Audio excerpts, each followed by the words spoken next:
The whole world knows how Michael Jackson died. Tragically, right on the verge of a grueling 50-show comeback tour he openly despised.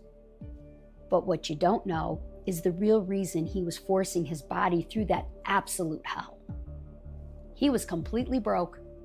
And the most mind-blowing part of his downfall, he was sitting on the single most lucrative asset in the entire music industry.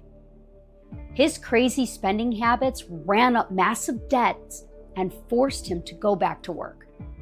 Michael Jackson was performing before he was old enough for school, the youngest voice in the Jackson 5, touring under his father's strict direction by age 6.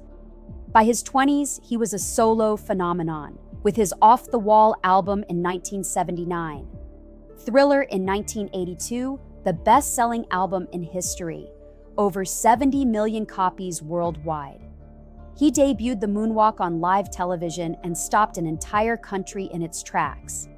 He signed deals that set the standard for the industry, including a record-breaking sponsorship with Pepsi that was the first major celebrity promotion of its time. And in 1985, he made a purchase that would make him a lot of money. He bought ATV Music Publishing, the company that owned the rights to nearly the entire Beatles catalog, for $47.5 million.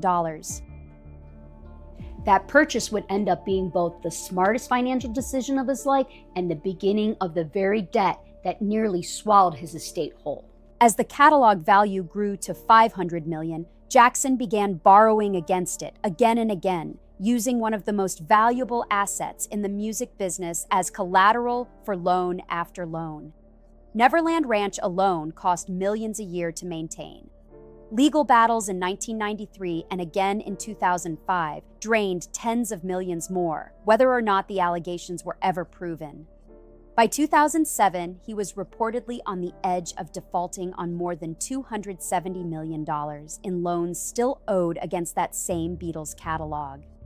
An investment firm stepped in to refinance the debt at the last minute. He avoided losing the catalog outright, but only by selling off part of his stake in it, the very asset he'd once bought outright and never had to share.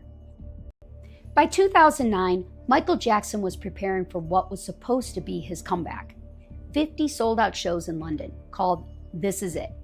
He needed the tour, even with one of the most valuable music catalogs in the world sitting in his name. He was still hundreds of millions of dollars in debt, and he was counting on ticket sales to help dig out of it. He never made it opening night.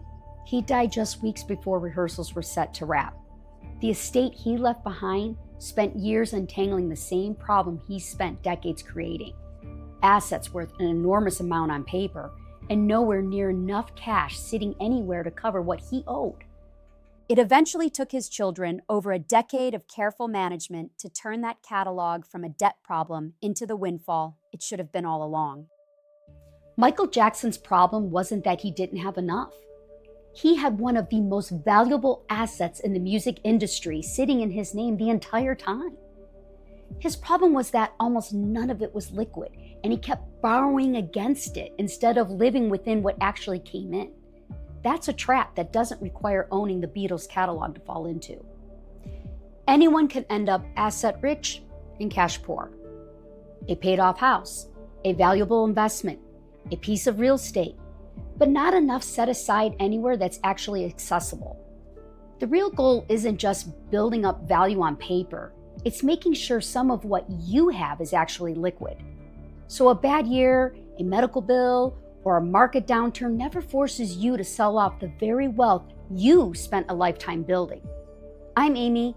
Please like and subscribe, and I'll see you in the next one.